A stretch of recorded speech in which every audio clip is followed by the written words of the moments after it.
Hey guys, it's Awesome Moves, and a couple of days ago I continued Hollow Knight again, so here's the video. Enjoy!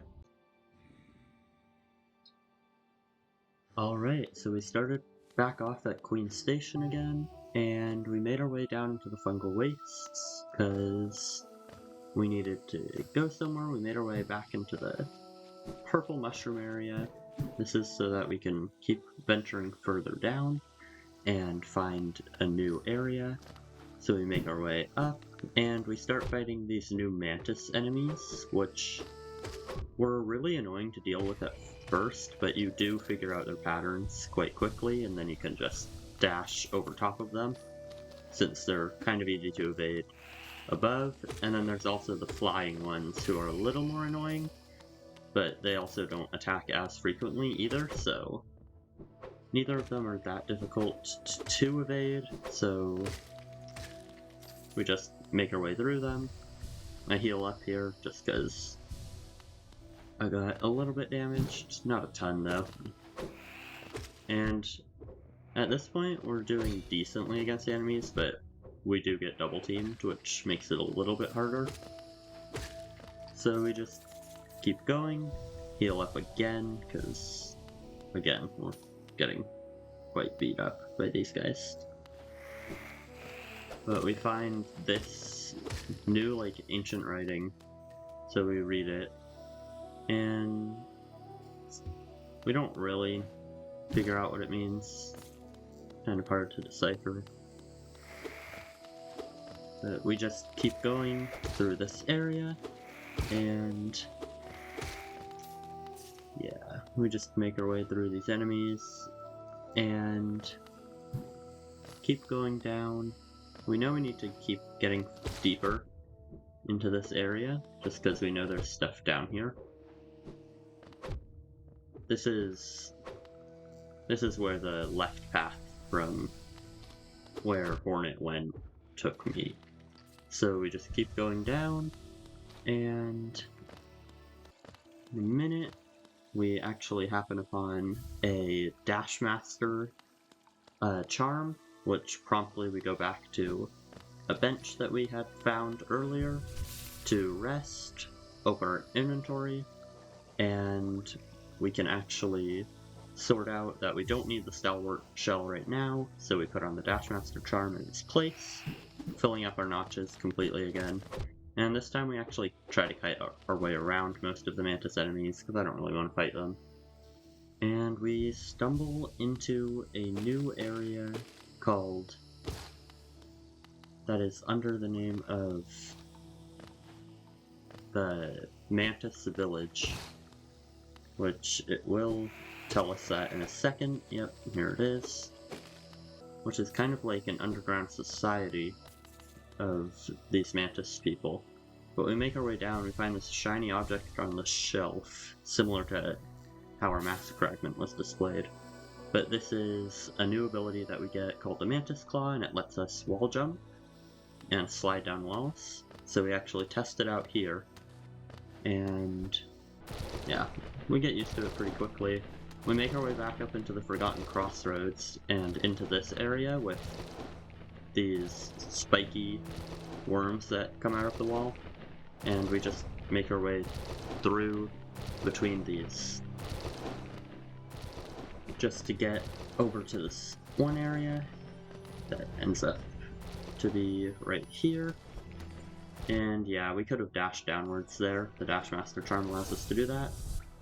But we find the last piece of the mask that we had started piecing together last time, and it's an extra life point. So now we can get hit 6 times instead of 5, and we also purchased a shard to a soul vessel from Sly, since we have enough money.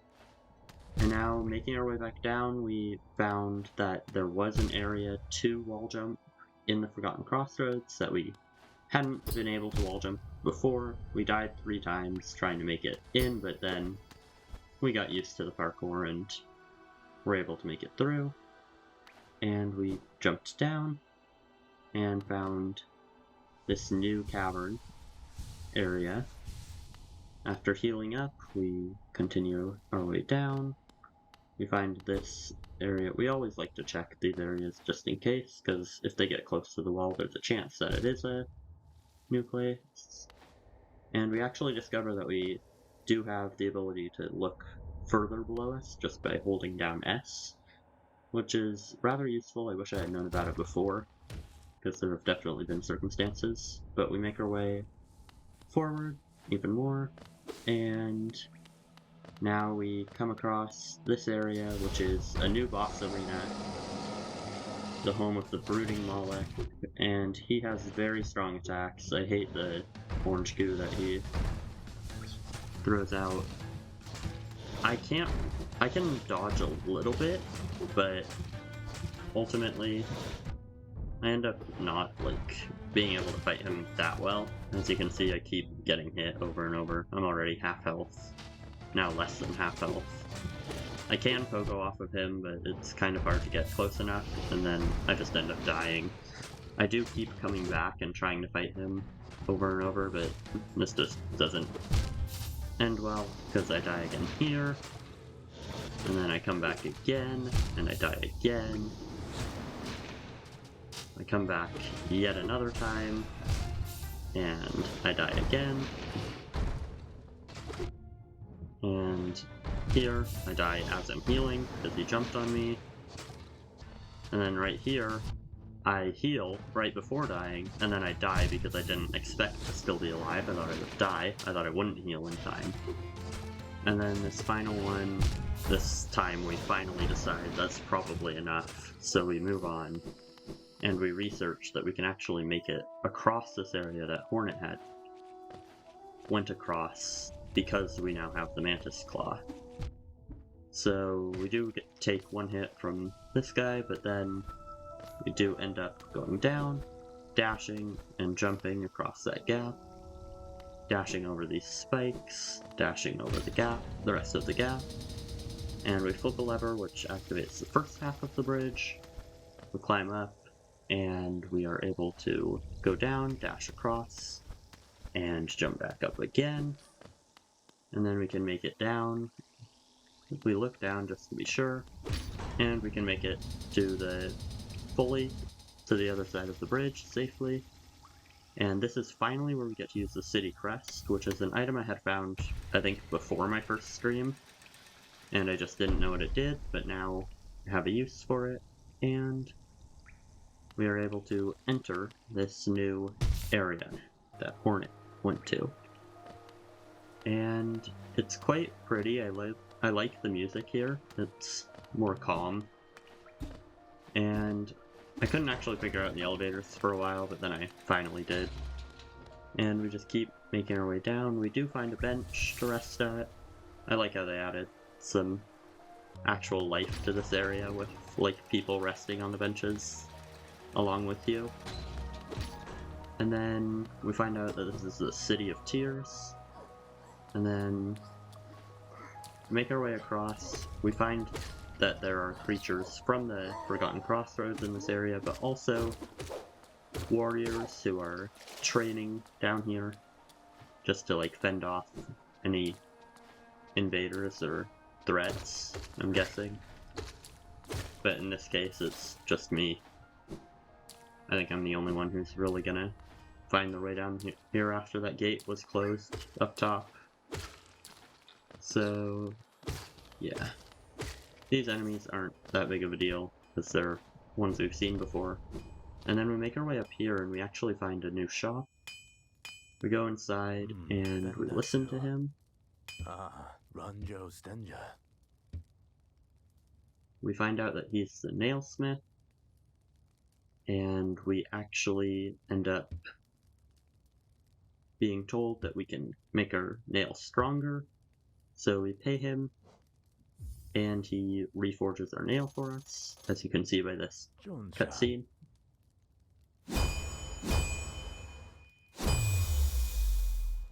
Which I just find that cutscene really cool, because it's, like, true to how he would actually reforge it. And then we find this well and get a little bit of backstory.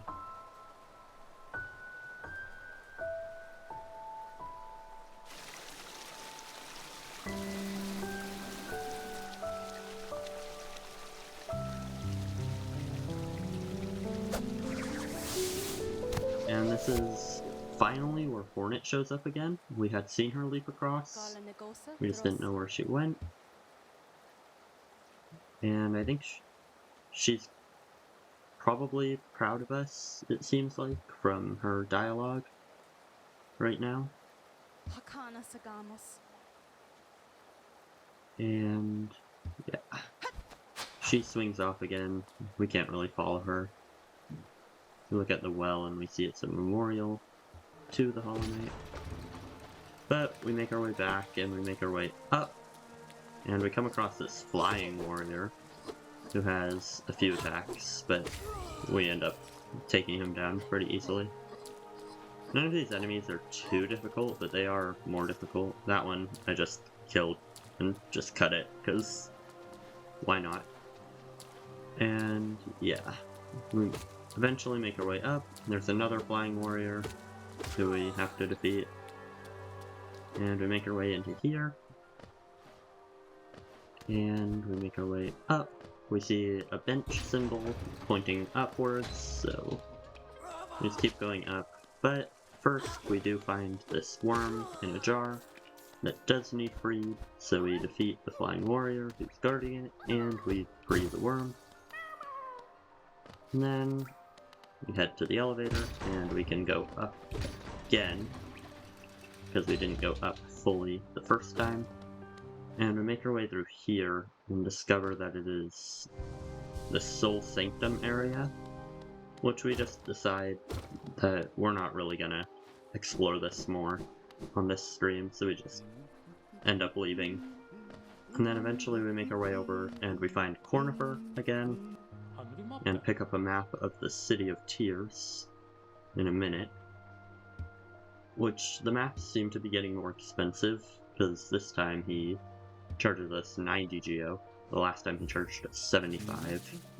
And then we inspect this and we see that it's a bench that we can rest at, so we buy that for another 150 geo. Now we're quite low on geo, which does end up being a problem. I do like the benches for this area. It's kind of cool how they pop up. And yeah, we make our way up. And we do find the stag station for this area, but because we don't have enough geo, we can't call the stag over quite yet. And then, yeah. So, we make our way over, and we were able to find a new shopkeeper who collects ancient items and just like old items. And we have a few on us that we found throughout this place. I just didn't show it. So I sell these to get some more geo, just because they're worth quite a bit, and I do need a lot of geo, and I don't want to have to fight a whole bunch of enemies to gather that much geo. So I just sell these to Lem, and then after this, he does tell us that we don't have any relics anymore, so we just leave the shop because we're ready. And we come back over here for a second, and then we go back up. And we come back to the stag station now because we have enough geo. We call over the stag beetle, who says that he's grateful to be able to explore these lands because he doesn't get to travel much anymore. So he's always grateful when we do open up more stations for him. And we look at the map and we see that we have 5 destinations on there right now. We rest at the bench one more time just to refill on health. And then we make our way over, we make our way out of here, and we die once to this guy, but then we end up being fine, and we continue and make our way through here, and then yeah, make our way over, and we find a lift area, so we call down the lift. And once we go inside, we activate it. And then after the cutscene, we end up at the top level, which we realize is the area we had found before in the Forgotten Crossroads. And then we make our way down through a new section in the Forgotten Crossroads that we could get into. And we find a second piece of the soul vessel that we've been creating. And that's about where we stopped, so we just rest at the stag station, and that's about it. Alright, that's gonna do it for this video. Just a reminder, this is streamed live from my Twitch, so make sure to go check that out. And on my second channel, I'm uploading the stream VOD, so if you want to see the full gameplay, you can go over there and check that out. But yeah, that's it. So if you enjoyed, make sure to like and subscribe so you don't miss my next video, and peace out.